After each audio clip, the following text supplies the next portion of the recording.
Welcome to the channel people teacher.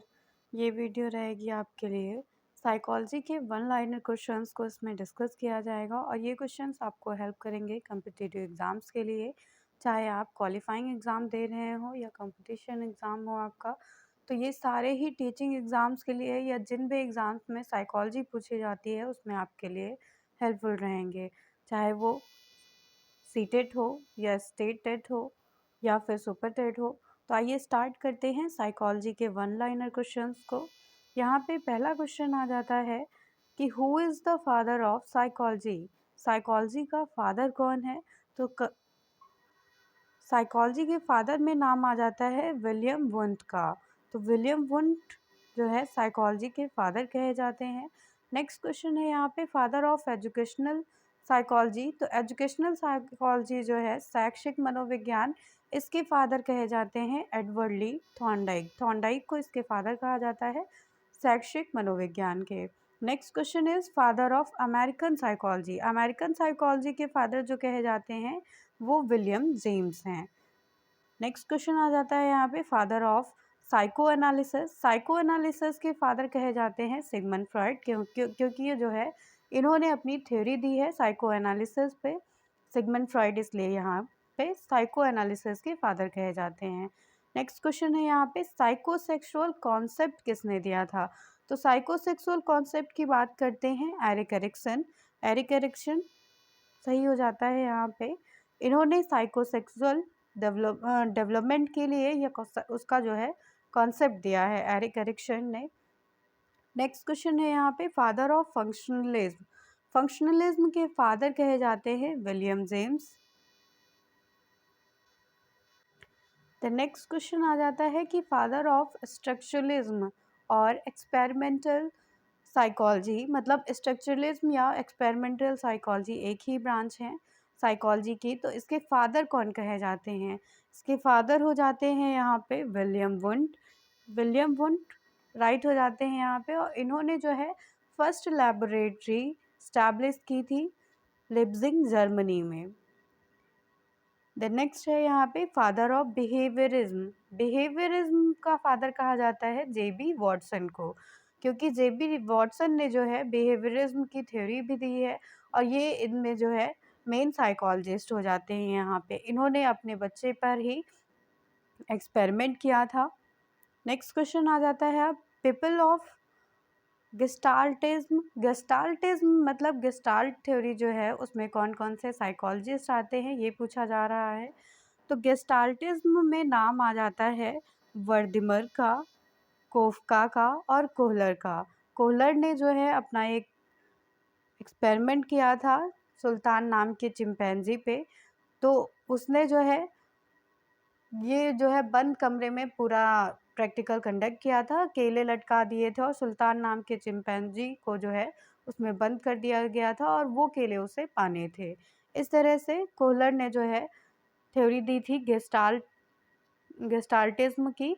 और उसमें इन्होंने बताया कि जो लर्निंग होती है, हम जो अधिगम करते हैं वो इनसाइट होती है, मतलब हमारी सोच से आती है। पहले हम पूरी सिचुएशन को एनालिसिस करते हैं, देन जाके हम उसका सॉल्यूशन फाइंड करना स्टार्ट करते हैं।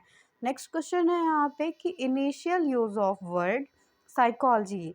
सबसे पहले साइकोलॉजी का यूज़ किया था रुडोल्फ गोल्काय ने 1519 में।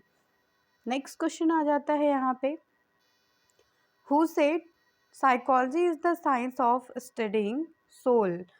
Psychology is the studying of Psychology is the science of studying soul। ये जो है सेंटेंस कहा गया था एरिस्टोटल के द्वारा, प्लेटो के द्वारा और डेकार्टे के द्वारा। तो इन लोगों ने कहा कि मनोविज्ञान जो है वो हमारे आत्मा का अध्ययन है। फिर नेक्स्ट आ जाता है कि who said psychology is the science of mind. तो साइकोलॉजी को साइंस ऑफ माइंड किसने कहा है? तो ये पैम्पनोजी ने कहा है। पैम्पनोजी यहाँ पे करेक्ट हो जाता है। तो मनोविज्ञान को पैम्पनोजी के अनुसार बताया गया कि ये जो है हमारे दिमाग का अध्ययन करती है, हमारे जो है माइंड को स्टडी करती है। नेक्स्ट आया जो है नेक्स्ट डेफिनेशन दी गई कि first psychology lost its soul, सबसे पहले मनोविज्ञान ने अपनी आत्मा को खोया, देन इट्स माइंड, फिर उसने जो है अपने माइंड को खोया, then none now some sort of behaviour is left, मतलब अब कुछ जो है बिहेवियर का हिस्सा बाकी है।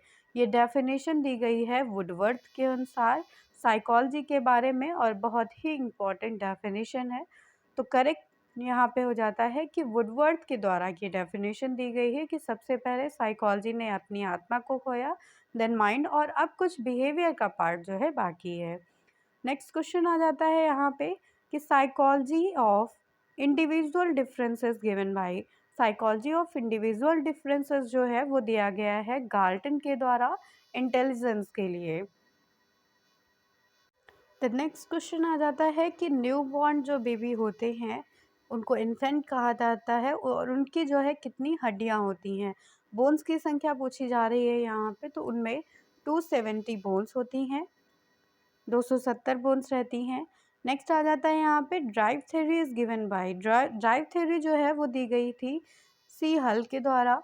नेक्स्ट क्वेश्चन आ जाता है I me theory and symbolic interaction theory is given by, symbolic interaction theory जो है और आई मी थ्योरी जो है वो दी गई थी जी एच मेड के द्वारा। नेक्स्ट क्वेश्चन आ जाता है यहाँ पे कि heuristic method is given bye, heuristic method जो है वो दिया गया था एच ई आर्मस्ट्रॉन्ग के द्वारा, एच ई आर्मस्ट्रॉन्ग ने जो है ह्यूरिस्टिक मेथड को दिया था।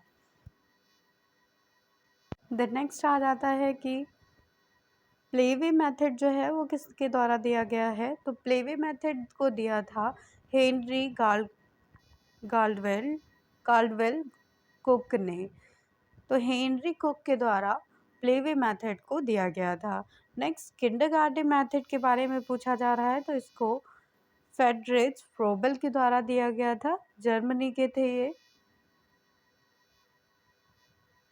किंडरगार्टन मेथड में इन्होंने बताया था कि बच्चों को जो है फॉरेस्ट में ले जाकर, जंगल में ले जाकर तब उनको पढ़ाई कराना चाहिए, ताकि ये जो पढ़ाई है उनकी वो नेचुरल तरीके से हो सके, वो नेचुरली चीज़ों को सीख सके, लर्निंग कर सकें।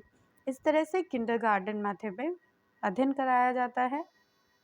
नेक्स्ट क्वेश्चन आ जाता है यहाँ पे कि गाल्टन मेथड को किसने दिया था, तो गाल्टन मेथड दिया गया है हेलन परकुरस के द्वारा। नेक्स्ट क्वेश्चन है यहाँ पे प्रोजेक्ट मेथड किसके द्वारा दिया गया है, तो प्रोजेक्ट मेथड को दिया गया था W.H. किलपैट्रिक के द्वारा, ये इसके फादर भी माने जाते हैं, किलपैट्रिक। नेक्स्ट क्वेश्चन है यहाँ पे play and drama method, play and drama method जो है वो दिया गया था मोरेनो के द्वारा। नेक्स्ट क्वेश्चन आ जाता है यहाँ पे क्वेश्चन आंसर मेथड जो है वो किसके द्वारा दिया गया है, तो क्वेश्चन आंसर मेथड सबसे पहले सोक्रेटिस ने दिया था, सोक्रेटिस के द्वारा ये दिया गया था, और गाल्टन ने सबसे पहले क्वेश्चन आंसर टेस्ट का जो है यूज़ किया था 1880 में।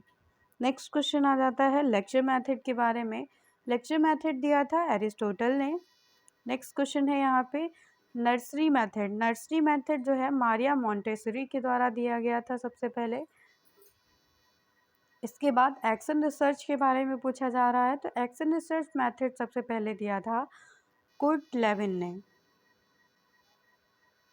एक्शन रिसर्च की आपकी ये फाइल भी बनती है बीएड थर्ड सेमेस्टर में। तो एक्शन रिसर्च जो मेथड होता है वो बेस्ड होता है कि हम इसमें अपनी टीचिंग के दौरान किए गए जो भी लैग्स आ रहे हैं या जो भी खामियां आ रही हैं, क्यों बच्चे जो है लर्निंग नहीं कर पा रहे हैं, उसकी सारी जो है कमियां ढूंढते हैं, देन उन्हें रेमेडी देते हैं, फिर टेस्ट करते हैं। तो इससे हम फाइंड आउट करते हैं कि कहाँ पे कमी आ रही थी। इस तरह से एक्शन रिसर्च मेथड जो है कुर्ट लेविन के द्वारा दिया गया है। द नेक्स्ट क्वेश्चन पे आएंगे माइक्रो टीचिंग किसके द्वारा इन्वेंट की गई है, तो माइक्रो टीचिंग को इन्वेंट किया था Y.W. एलन ने। ये जो है माइक्रो टीचिंग का साइकिल होता है पूरा 36 मिनट का, जिसमें आपको planning, teaching, feedback, then replanning, reteach और रीफीडबैक का जो है ये पूरा साइकिल चलता है। नेक्स्ट क्वेश्चन आ जाता है अब एक्सपेरिमेंटल एक्सपीरियंशियल लर्निंग जो है वो दी गई थी डेविड कॉल्ब के द्वारा। एक्सपीरियंशियल लर्निंग के बारे में ये क्वेश्चन था। देन द नेक्स्ट क्वेश्चन है यहाँ पे learning through experience is given by. Learning through experience का मतलब है कि जो चीज़ें हमारे साथ होती हैं, जो हम एक्सपीरियंस करते हैं, उससे जब हमारा आदिकम होता है, तो इस मेथड को दिया है जॉन डीवी ने। लर्निंग बाय डूइंग भी इसको कहा जाता है। नेक्स्ट क्वेश्चन है यहाँ पे कॉन्सेप्ट ऑफ विकैरियस लर्निंग या सोशल लर्निंग थ्योरी। तो सोशल लर्निंग थ्योरी को दिया था अल्बर्ट बेंड्यूरा ने। नेक्स्ट क्वेश्चन है यहाँ पे hierarchy of learning. Hierarchy of learning जो है दी गई है गैगने के द्वारा। इसमें जो है इन्होंने 1 to 8 सिग्नल्स दिए हैं पूरी हायरार्की के साथ में। द नेक्स्ट क्वेश्चन है यहाँ पे हायरार्की ऑफ नीड्स की थ्योरी किसने दी है? तो इसको जो है अब्राहम मास्लो ने दिया है। ये जो है थ्योरी बेस्ड है पूरी तरह से मोटिवेशन पे। मोटिवेशन की थ्योरी भी इसको कहा जाता है हायरार्की ऑफ नीड्स को। नेक्स्ट क्वेश्चन आ जाता है फर्स्ट लैबोरेटरी जो है इंडिया में इस्टेब्लिश की गई थी एस एन सेन गुप्ता के द्वारा। सबसे पहले कोलकाता में 1916 में। तो 1916 में कोलकाता में एस एन सेन गुप्ता के द्वारा फर्स्ट लैबोरेटरी इंडिया में इस्टेब्लिश की गई। द नेक्स्ट क्वेश्चन आ जाता है यहाँ पे positive negative and zero transfer of learning. ये E.L. थॉर्नडाइक के द्वारा दी गई है। इस तरह से थॉर्नडाइक ने 3 तरह से ट्रांसफ़र ऑफ लर्निंग को डिवाइड किया था। पॉजिटिव ट्रांसफ़र का मतलब है कि जब पहले से सीखा हुआ ज्ञान हमें नई चीज़ों को सीखने के लिए मदद देता है, हेल्पफुल रहता है, तो उसको पॉजिटिव ट्रांसफ़र ऑफ लर्निंग कहते हैं। लेकिन जब पहले सीखा हुआ ज्ञान हमारे नए चीज़ों को सीखने में या नई लर्निंग में जो है बाधक होता है, ऑब्स्टिकल करता है, तो उसको हम नेगेटिव ट्रांसफ़र ऑफ लर्निंग कहते हैं। और जब इसमें कोई भी फ़र्क नहीं होता है तो उसको ज़ीरो ट्रांसफ़र ऑफ लर्निंग कहा जाता है। द नेक्स्ट क्वेश्चन है यहाँ पे sudden development in adolescence. Sudden development मतलब कई सारे आपके डेवलपमेंट होते हैं, विकास होते हैं किशोरावस्था में। तो ऐसा किसने कहा है? तो ये स्टेनले हल के द्वारा कहा गया है। स्टेनले हल एडोसेलेंस के लिए जो है इम्पॉर्टेंट हो जाते हैं। इन्होंने अपनी बुक भी दी है एडोसेलेंस पे, उसका नाम ही है एडोसेलेंस। द नेक्स्ट जो है बताया है उन्होंने, एक लाइन इनकी बहुत फेमस हो जाती है कि adolescence is the age of stress and storm. इन्होंने बताया है कि किशोरावस्था जो है ऐसी अवस्था है जो स्ट्रेस और स्टॉर्म की अवस्था है। इसमें बच्चा जो है खुद ही सारी चीज़ें सोचना चाहता है, समझना चाहता है, अपने ही तरीके से दुनिया चलाना चाहता है। द नेक्स्ट क्वेश्चन है यहाँ पे who open the first laboratory of psychology and where. सबसे पहले साइकोलॉजी की पहली लेबोरेटरी जो है वो विलियम वुंट के द्वारा ओपन की गई थी 1979 में लिप्जिंग जर्मनी में। और ये जो है he was the first man, ये पहले ऐसे व्यक्ति थे जिन्होंने अपने आप को साइकोलॉजिस्ट कहा था। नेक्स्ट क्वेश्चन आ जाता है यहाँ पे field theory is given bye. Field theory जो है दी गई थी कुर्ट लेविन के द्वारा। नेक्स्ट क्वेश्चन है थीमेटिक एप्रिसिएशन टेस्ट जो है जिसको TAT कहा जाता है, ये मॉर्गन एंड मुर्रे के द्वारा दिया गया था। मॉर्गन एंड मुर्रे ने TAT थीमेटिक एप्रिसिएशन टेस्ट दिया था। और ये टेस्ट जो है ये प्रोजेक्शन टेस्ट होता है जो पर्सनालिटी को एसेस करने के लिए किया जाता है। इसमें 31 कार्ड्स होते हैं जो पर्सनालिटी को एसेस करते हैं। पर्सनालिटी टेस्ट है ये एक तरह से। और इसमें जो है इसको सबसे पहले जो है 1938 में किया गया था और 1935 में ये अप्लाई हुआ था। ये जो है टेस्ट वो बड़ों पे किया जाता है, मतलब थीमेटिक एप्रिसिएशन टेस्ट का कंडक्शन हम बड़े लोगों पे करते हैं। और ये सबसे पहले 1935 में आया था और 1938 में जो है ये अप्लीकेबल हुआ था। नेक्स्ट क्वेश्चन आ जाता है यहाँ पे इंक ब्लॉक टेस्ट के बारे में। इंक ब्लॉक टेस्ट जो है वो सबसे पहले दिया था हरमन रोसाक ने। हरमन रोसाक का नाम आ जाता है इंक ब्लॉक टेस्ट के बारे में। ये भी पर्सनालिटी असेसमेंट का ही टेस्ट है और प्रोजेक्शन मेथड में ही आता है। लेकिन इसमें 10 कार्ड्स होते हैं जिसमें से 5 कार्ड्स कलर रहते हैं और 5 कार्ड्स जो होते हैं वो ब्लैक एंड वाइट रहते हैं, ब्लैक रहते हैं मतलब। और इसको सबसे पहले 1921 में स्विट्ज़रलैंड में दिया गया था। ये पर्सनालिटी असेसमेंट का टेस्ट है, इंक ब्लॉक टेस्ट और प्रोजेक्शन मेथड के अंदर में आता है। नेक्स्ट क्वेश्चन आ जाता है यहाँ पे चाइल्ड परसेप्शन टेस्ट के बारे में, जिसको कैट कहा जाता है, CAT। ये टेस्ट दिया गया था Leopold Bellak and Sonia sorrel Bellak के द्वारा इसको दिया गया था। तो Leopold Bellak and Sonia Bellak जो है इसमें करेक्ट ऑप्शन हो जाता है कैट के बारे में। चिल्ड्रन परसेप्शन टेस्ट जो है वो चिल्ड्रन पे किया जाता है, ये भी पर्सनालिटी असेसमेंट का ही एक टेस्ट है। नेक्स्ट क्वेश्चन आ जाता है यहाँ पे कि सबसे पहले IQ टर्म को किसने कॉइंड किया था। IQ का मतलब हो जाता है इंटेलिजेंस क्वोटिएंट। तो इसको सबसे पहले दिया था विलियम स्टर्न ने। नेक्स्ट है यहाँ पे कि IQ का फॉर्मूला सबसे पहले किसने फाउंड किया। तो IQ के फॉर्मूले को सबसे पहले फाउंड किया था लेविस टर्मन ने। लेविस टर्मन करेक्ट हो जाते हैं यहाँ पे। द नेक्स्ट क्वेश्चन है यहाँ पे